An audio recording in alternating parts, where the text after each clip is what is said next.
El trabajo periodístico, como expresión de pensamiento de las personas, aporta en el registro de los hechos o acontecimientos que ocurren al interior del pueblo y alrededor del mundo. Contribuye al conocimiento y juega un papel mediador entre los tomadores de decisiones y la gente. ¿Qué está ocurriendo con la prensa salvadoreña? Me mandaron a decir que me callara, que dejara de hacer mi trabajo. Te atacan cuando pones el dedo en la llaga. Fui agredido por un oficial de policía, ¿verdad? Con una bofetada. Hay casos que son muy graves, como lo hemos visto en el espionaje a periodistas y también las agresiones que sufren en redes sociales. Siempre ha existido, pero ahora quizás un poco más fuerte la restricción a la información. Y los comisionados del Instituto de Acceso a la Información Pública, que deberían de garantizarte ese derecho, tampoco lo están haciendo. Que el periodismo, cuando revela casos de corrupción, le está dando herramientas a la ciudadanía para que tome decisiones.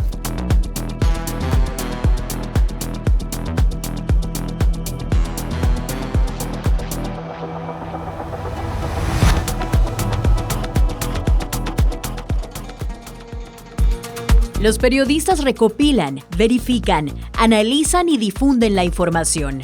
A través de la investigación periodística, se pueden descubrir casos de corrupción, abusos de poder, el manejo y uso de los fondos públicos e instar a los funcionarios a explicarle a la población cómo administran lo público.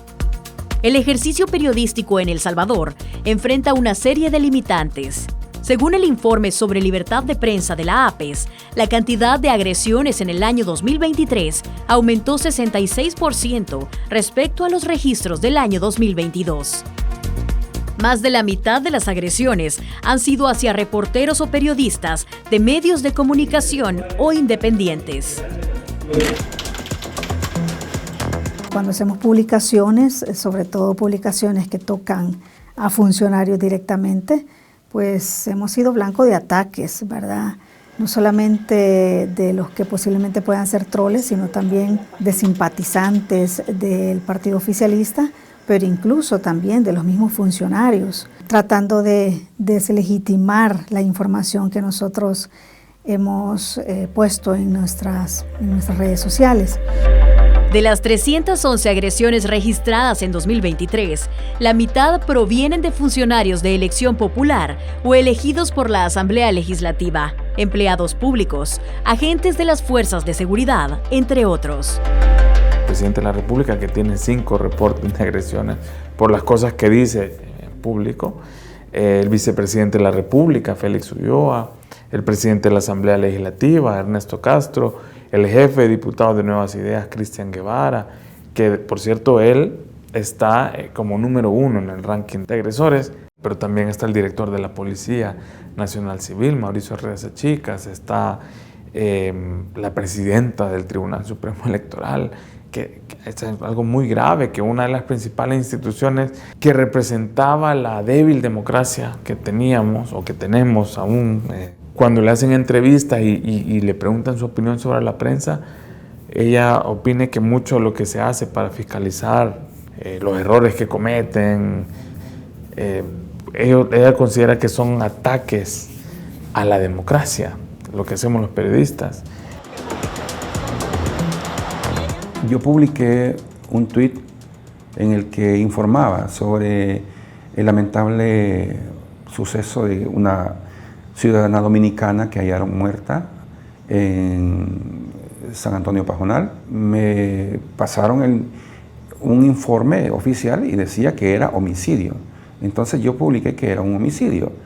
El diputado Cristian Guevara le puso una marca de fake news y entonces vemos que detrás de ese tweet viene una serie de cuentas troles con palabras a cual cada una va subiendo de tono, ¿no? Va escalando, por decir algo, una cosa tan sencilla que al final de cuentas la policía misma después aceptó que era un ajuste, que estaban investigando un ajuste de cuenta en ese caso de esa persona de origen dominicano.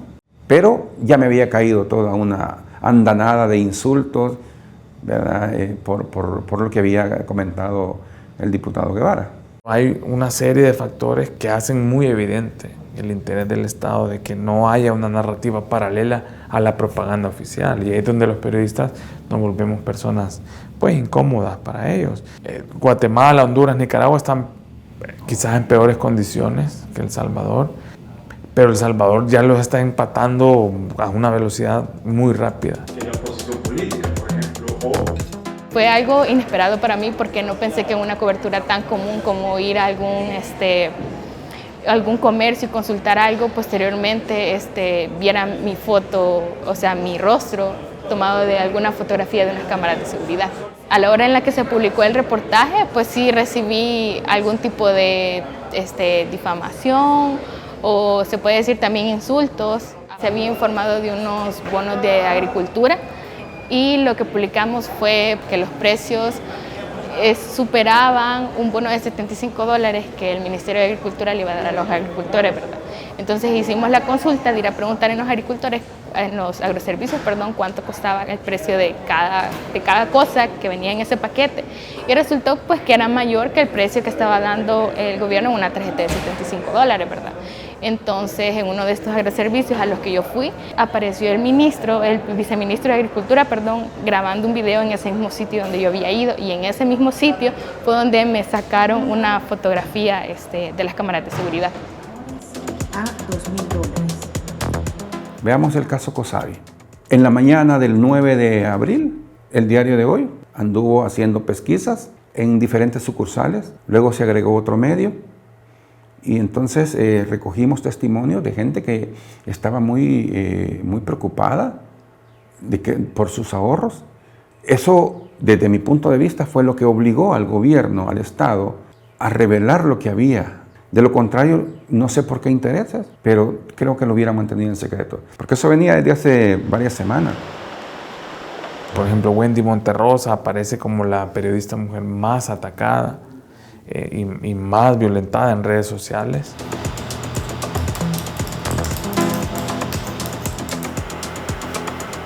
Desde que nosotros iniciamos con el medio, experimentamos una serie de ataques, sobre todo digitales, que tienen a la base, digamos, esta estrategia sistemática y definida de parte del Ejecutivo para poder limitar el trabajo de la prensa. Nosotros lo entendemos así. En algunos periodos donde nosotros, por ejemplo, publicamos ciertos temas que son sensibles o que pueden generar anticuerpos hacia el Ejecutivo, estos ataques se agudizan.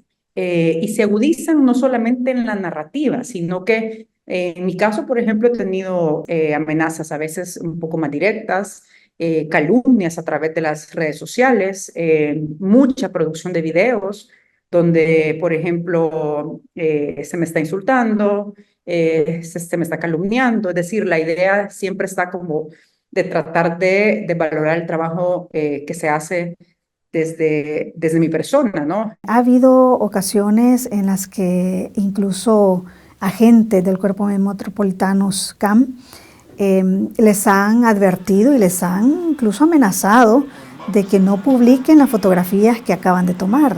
En alguna ocasión recuerdo que le pidieron incluso al periodista que borrara la información en ese momento. Nosotros siempre publicamos el material porque consideramos que era un material muy importante, que no se podía perder, y porque ponía en evidencia a ciertas situaciones que estaban ocurriendo en ese momento en una de las alcaldías. La violencia no tiene que ser solamente que te agredan, que te quieran borrar un audio, que te quieran borrar una foto. La violencia viene desde el momento en que no me das la información, a pesar que es obligación tuya como institución dármela. Acción Ciudadana, en su informe Scorecard Transparencia Activa 2024, evaluó el cumplimiento de la Ley de Acceso a la Información Pública en 38 instituciones, entre ellas ministerios, autónomas, entes de control y órganos fundamentales del Estado. De las 38 instituciones, 25 reportan un nivel bajo de cumplimiento. Entre ellas están el Ministerio de Justicia y Seguridad Pública, el Ministerio de Trabajo y Previsión Social, el Ministerio de Agricultura y Ganadería, Presidencia de la República, entre otros. 12 instituciones reportaron un nivel medio y solo el Tribunal de Ética Gubernamental reportó un alto nivel de cumplimiento. Y así se ha asesinado la ley, básicamente. Los comisionados de acceso a información pública básicamente paralizaron el instituto, que era el ente rector de este derecho. Por ejemplo, la Corte Suprema, las actas de sesión de Corte Plena dicen en algún momento, bueno, esta transcripción se ha editado porque hay datos que no pueden ser de conocimiento público. Entonces es información que debería estar en los portales de viajes, de asesores, de quiénes son las personas contratadas, su salario, y todo eso ya es considerado como algo reservado. Los nombres de los jueces de este país no se pueden conocer. Son jueces sin rostro, y esta es una figura que en Perú demostró ser nefasta porque se prestó para muchos abusos, se condenaba, se procesaba gente y había un juicio básicamente sin ningún tipo de garantía y nadie sabía quién eran las personas que habían juzgado. Yo tuve una experiencia con el Ministerio de Obras Públicas. Una fuente me dice, mira, puedes pedir la información sobre la construcción del viaducto Los Chorros.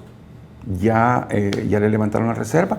Me pasan incluso el informe donde el ministro le ordenaba levantar la reserva. Cuando yo solicito, 4 días después le ponen otra vez reserva. Entonces esas son algunas de las situaciones a las que nos enfrentamos cada día cuando tenemos un tema que investigar, porque el periodista lo que quiere es contrastar información. El periodista lo que busca es también datos oficiales, pero te encontrás con que datos oficiales no encontrás.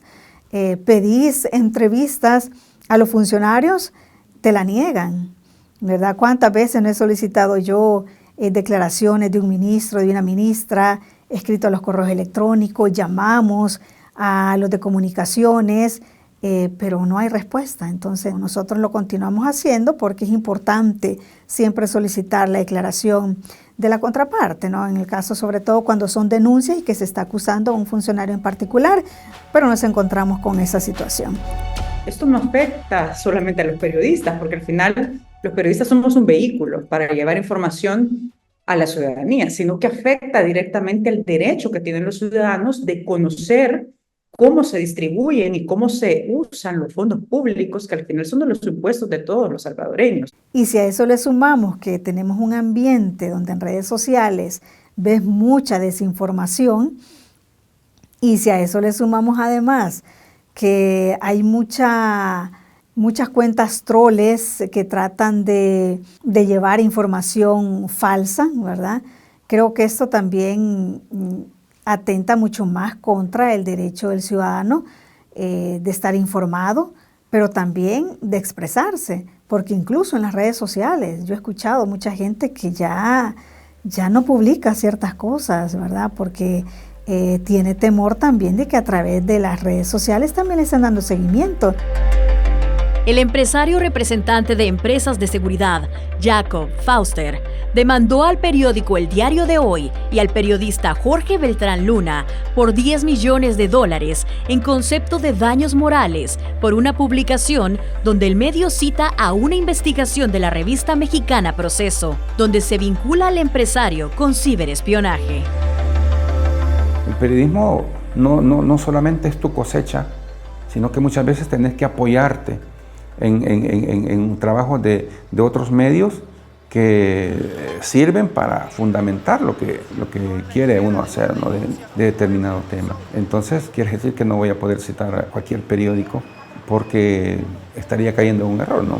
El caso no procedía judicialmente. Hemos hecho análisis desde la APES, desde la Clínica de Primeros Auxilios Jurídicos, y hay otros abogados que han hecho un análisis y han descubierto distintos artículos de distintas leyes en las que explícitamente se dice que la crítica periodista no es sujeta de reparación por daño moral. O sea, y sobre todo en este caso que ya venía de un proceso con otra ley, la ley de rectificación y respuesta. Todo ese proceso se hizo. El Diario de Hoy en algún momento publicó comunicados diciendo, buscamos al señor Fauster para que dijera esto, lo otro. Se agotó ese proceso y como no estaba conforme, se llevó el proceso a otra instancia, que es la la instancia civil y mercantil y no procedía legalmente. No es un proceso penal, la persona no está diciendo que la difamé, no está diciendo que la injurié, ni nada de eso, es nada más que él ha dicho que la publicación le causó un daño moral. Estamos en un proceso civil en la que he sido demandado por $5 millones. La empresa para la que trabajo también, una cantidad similar. El proceso continúa. El que pierde allí, más que Jorge Beltrán, creo yo que es la libertad de expresión en El Salvador.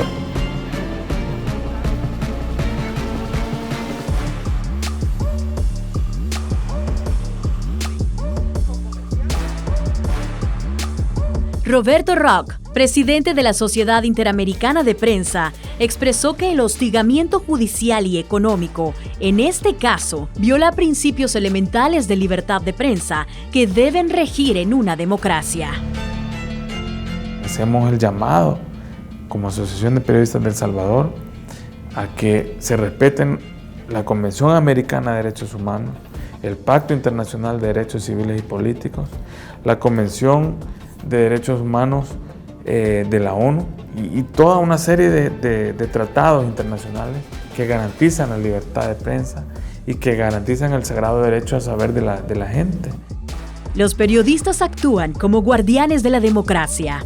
Al proporcionar información veraz, precisa y oportuna, empoderan a la ciudadanía para que tome un papel activo en la vida cívica y política de un país.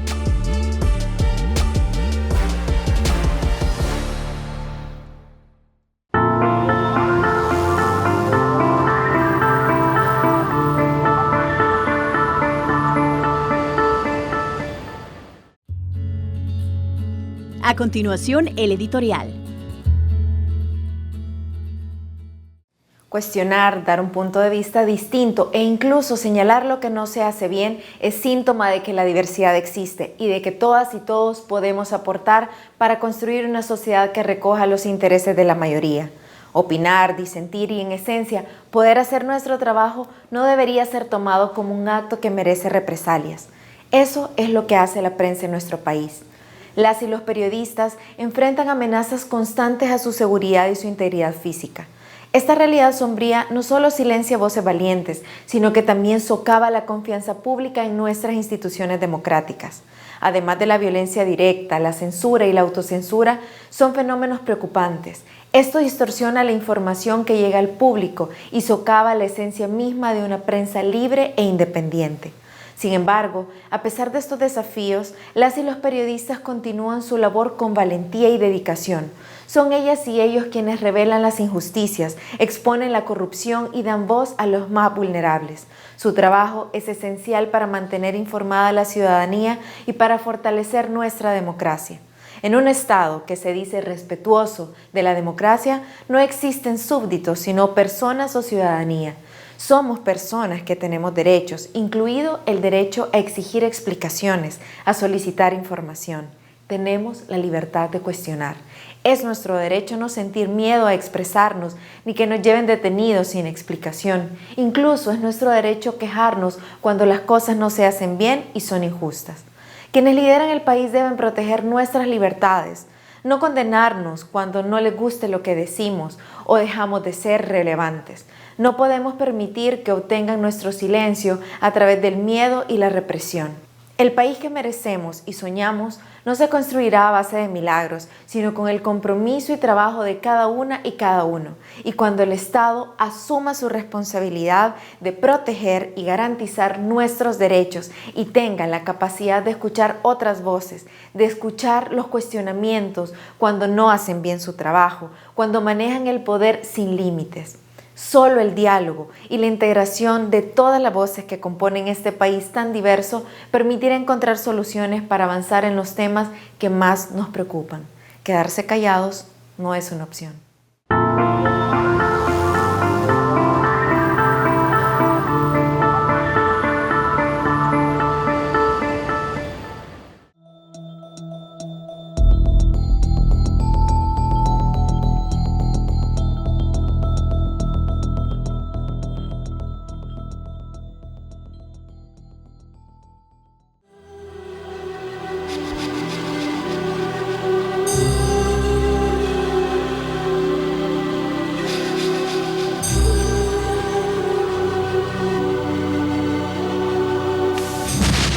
Durante el conflicto armado, la población civil salvadoreña fue objeto de masacres.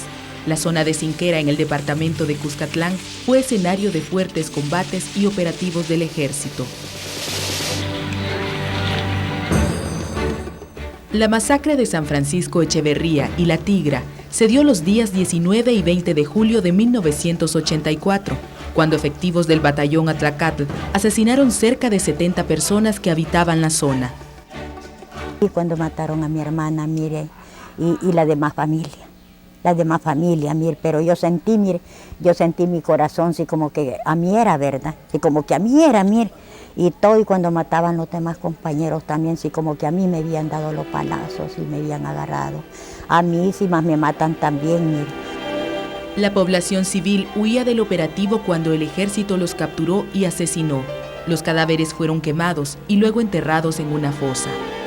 De estas gentes, unas fueron asesinadas en Carrasco, otras fueron capturadas y traídas hacia aquí al servicio, introducidas. Entonces, luego después le echaron leña, las quemaron adentro del servicio. Evaristo es sobreviviente de la masacre.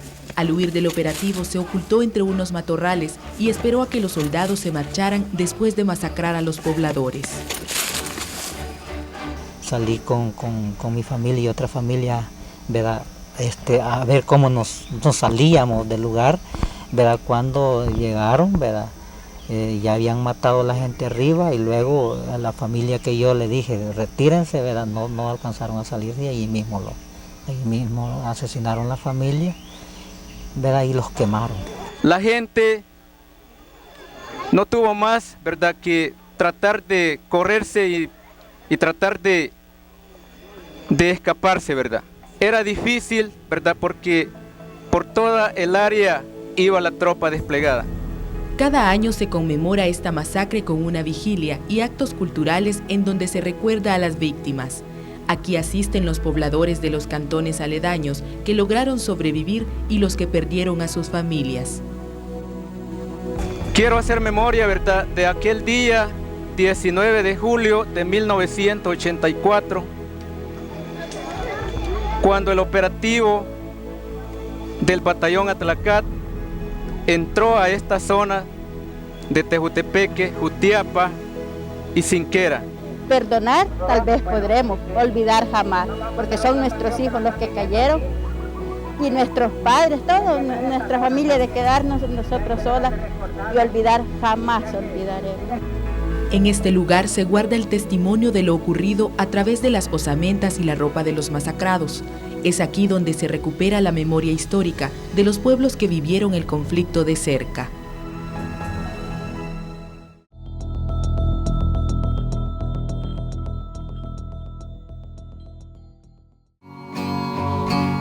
Voy a cantarle la historia de lo que allí sucedió, cuando todita la gente luchaba por ser mejor. Esa invasión que echaron era tierra arrasada, así le llamaron ellos, tierra arrasada, donde aquí, digamos, todo lo que se movía en esta zona no tenía que existir, pues todos tenían que matarlo, pues. Desde chuchos, gatos, vacas, caballos, todo eso lo mataron. Como 300 personas se había ido a refugiar. Estuvimos por ahí en el monte y por el Rillón, y de allí salimos en la noche, por allá por las Guayabillas, estábamos todos así, ¿verdad?, reunidos todos, cuando empieza el mortereo, ese día en la noche. El gran mortereo tremendo que no los dejaba caminar para ningún lado. El 17 de agosto de 1982, la Fuerza Armada de El Salvador realizó uno de sus más grandes operativos en el marco de la Guerra Civil. Más de 4.000 efectivos militares formaron parte de esta operación que abarcó cantones y caseríos de los municipios de San Esteban Catarina, Santo Domingo, San Sebastián, Santa Clara y San Lorenzo, entre otros de la zona paracentral del país. Lo que para la Fuerza Armada fue un éxito militar, para la población salvadoreña significó la pérdida de cientos de personas.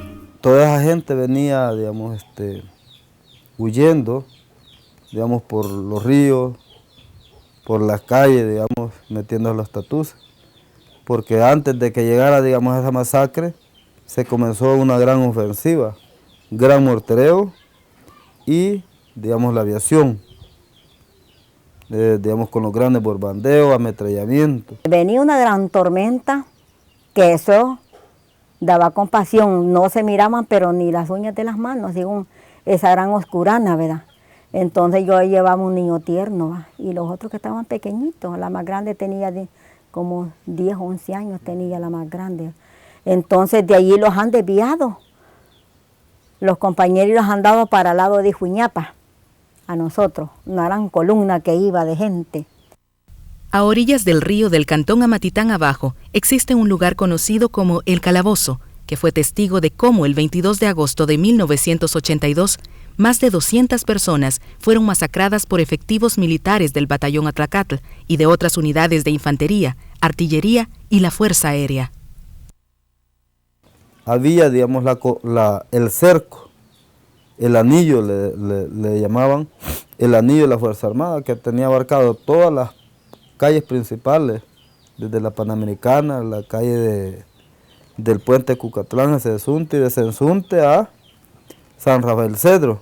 Entonces ese fue el primer cerco, digamos, y luego venían reduciendo el segundo cerco, y que el tercer cerco fue, digamos, ya el objetivo donde a nosotros, digamos, nos concentramos ahí y ya no tuvimos, digamos, acceso a salir.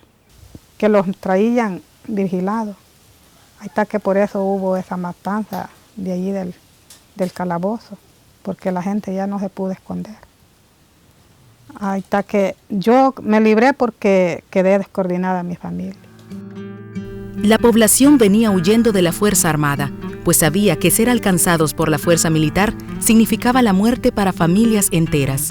La guinda no fue suficiente para evitar la muerte de centenares de víctimas. Andaba una señora que se llamaba Carmela, andaba criando un niño bien lindo, sarquito, tiernito, y otra niña bien sarquita también con su esposo y la suegra. Estando allá en el lugar de Juiñapa, se descoordinó con nosotros y se vino río abajo a juntarse con el ejército. Ahí la mataron, mire. Allí nosotros, el que se pudo salvar se salvó y el que no, pues porque las balas pasaban cruzadas de un lado a otro. Y nosotros así encorvadas, yo con la niña que llevaba así como que era fusil que llevaba, así me logré pasar. Dejé mis zapatos botados porque se me cayeron.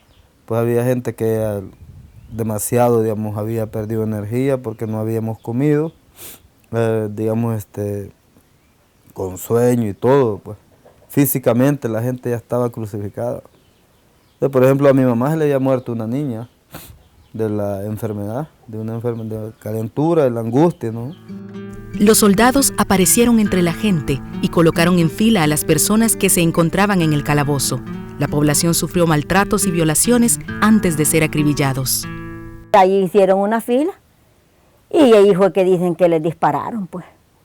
Ahí fueron que les dispararon, pues, y hicieron el ametrallamiento, pues, de la gente, pero ahí la gente se lamentaban, pues, así con los testimonios, que la gente que sobrevivió de ahí, de esa masacre, don Amado Carrillo, que viene a Amatitán Abajo, allí dejó todos a sus hijos, su señora, y así todos dejaron sus familiares allí, pues. Cuando la balacera salí aquí yo y me quedé allá arriba yo, que los grandes zacatales que habían, como fue en agosto, cuando me puse a pensar yo, no dije yo, aquí me van a hallar a mí, porque este lugar lo tienen que rastrear. Vengo yo y me enterré en una macoya de zacate, ya me quedé ahí, empezó la balacera aquí, y acá el montón de niños llorando.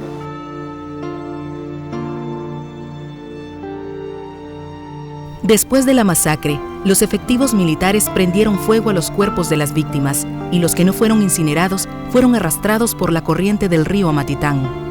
Para que no hubiera, digamos, evidencia de tortura, porque torturaron, pues. Habían niños que los colgaron y les ponían el cuchillo. O sea, como degollar cuche.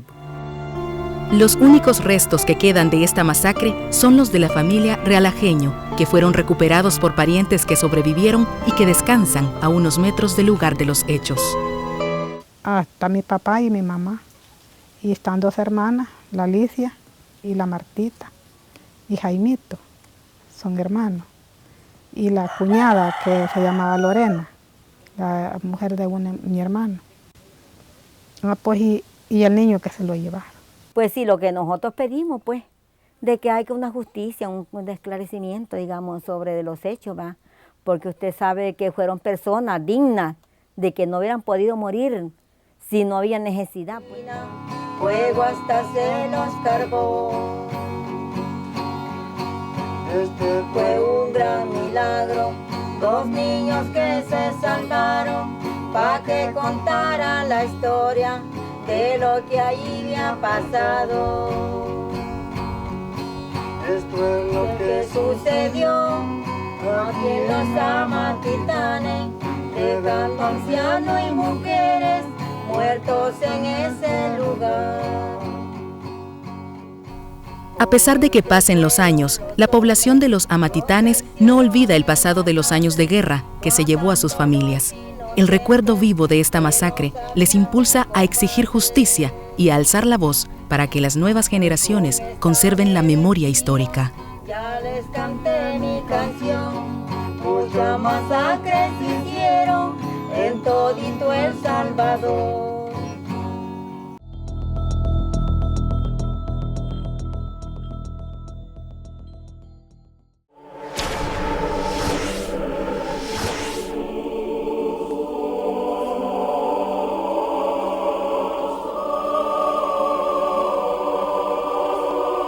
El día 25 de julio del 81, acá en San Francisco Angulo se da la masacre de 45 mujeres y niños y niñas.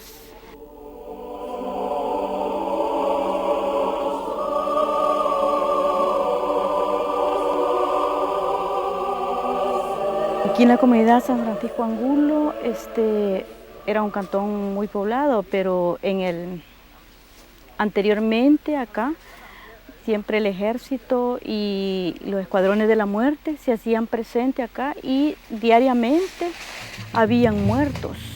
Según testimonio de los sobrevivientes, fueron miembros del ejército apoyados por grupos paramilitares quienes entraron a las viviendas y sin razón aparente quitaron la vida de mujeres y niños de la comunidad. Venían allá arriba los hombres y solo agarré a la niña y me pasé para las otras casas del otro lado, de un callejón que va para allá. Y quedaron ellas 2, allá como a los minutos, se oían las balaceras, así en las casas, era que las andaban matando.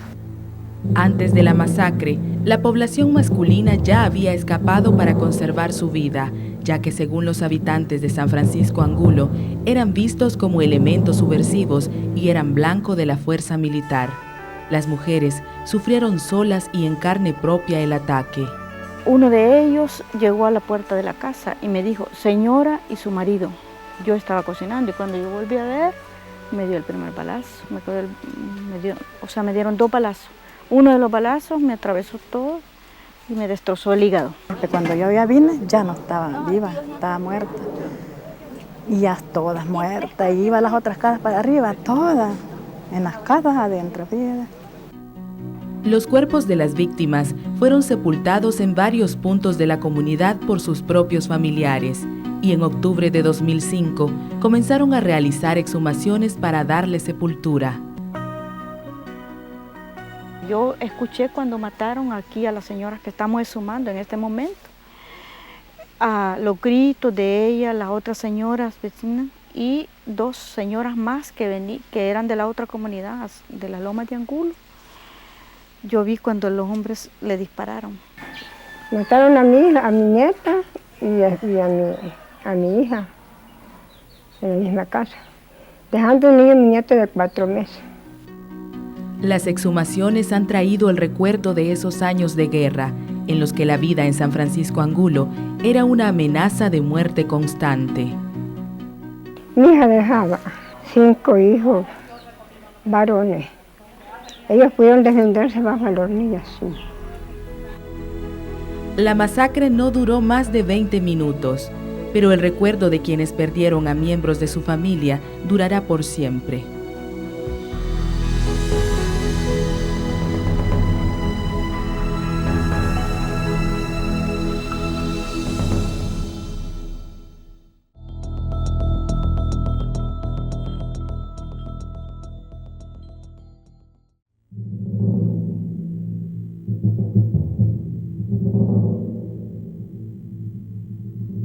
Pasaban las balas por todos lados, tan cerquita que ya no se sabía ni por dónde venían, pero venían de allá para acá.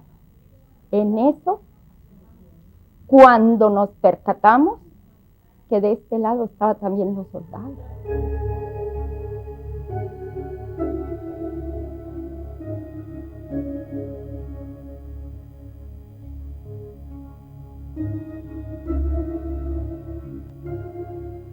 Los años 80 golpearon a la población civil a causa de la guerra. Comunidades del norte de Chalatenango como Nueva Trinidad, San José Las Flores, Arcatao y otras vecinas sufrieron la crueldad de este conflicto.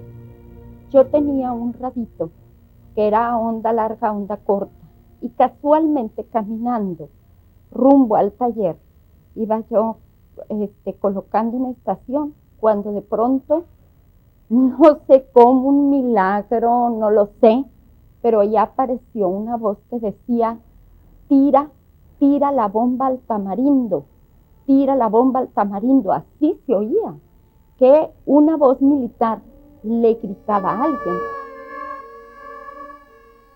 En el operativo militar, el ejército salvadoreño acorraló a más de 1000 personas de la zona norte de Chalatenango, quienes intentaron sobrevivir huyendo hasta el río Hualsinga.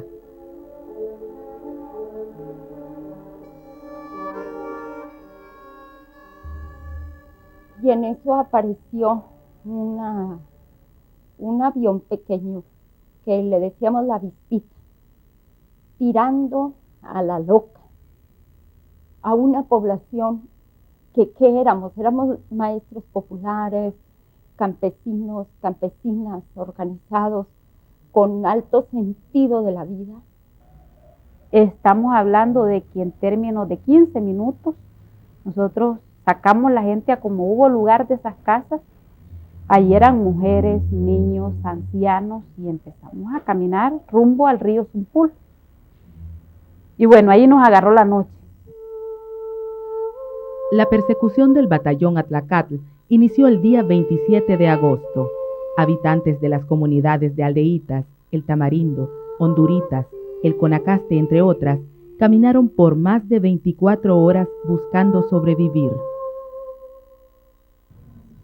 Y decíamos, ¿para dónde vamos? Nosotros íbamos caminando rumbo a Nueva Trinidad. Y fue así como llegamos hasta ese río que se llama el río Hualsinga. Ahí nos vuelve a amanecer en ese río. Nosotros nos quedamos en una vaguada con el agua hasta la cintura y teníamos a los niños aquí en el cuello, ¿verdad?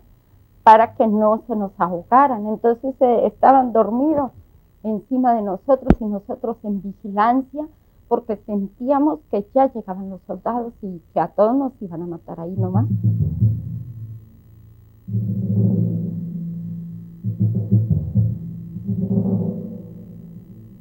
En la mañana del 28 de agosto, las comunidades se vieron sorprendidas por el ejército, quienes los acorralaron a orillas del río Hualsinga. O sea, ya ahí estábamos nosotros claros de que no había otra escapatoria, o correrse y ver si se autodefendía uno mismo o quedaba ahí tirado muerto, porque las ráfagas comenzaron a darse y comenzó aquello de todos lados. O sea que ahí era un solo tiroteo, que como estamos vivos es puro milagro de Dios. Se montó encima de mí un soldado. Yo vi cómo desde mi espalda el soldado con el fusil mataba niños, mataban mujeres. Allí a mi comadre Marta le balearon las piernas y entonces ella cayó. Luego con un machete se lo metieron en la vagina y ahí dejaron a mi comadre muerta. Luego de correr por sus vidas, muchos se escondieron entre la maleza y esperaron horas para poder salir con vida. Bueno, seguimos corriendo, así como a decir aquí que sea lo que sea, pero no nos podíamos quedar ahí a la orilla del río. Entonces, corriendo en eso, nosotros nos fuimos a encontrar con gente que estaba tirada al suelo, niños que estaban vivos y se habían quedado allí silencitos esperando que aquello pasara. Para los sobrevivientes, la masacre de Río Hualsinga es un recuerdo que persiste hasta hoy y que es una huella imborrable en la memoria de quienes vivieron la guerra y que aún esperan justicia.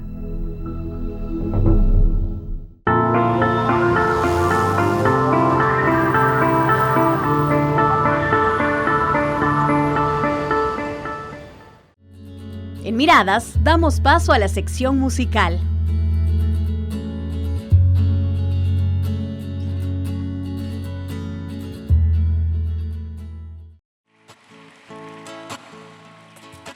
Para todas las niñas y los niños víctimas de las masacres en este país, principalmente para un niño víctima de la masacre del Zumpul. Para ustedes, Piedrecita del Zumpul.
Muchas gracias. Muchas gracias.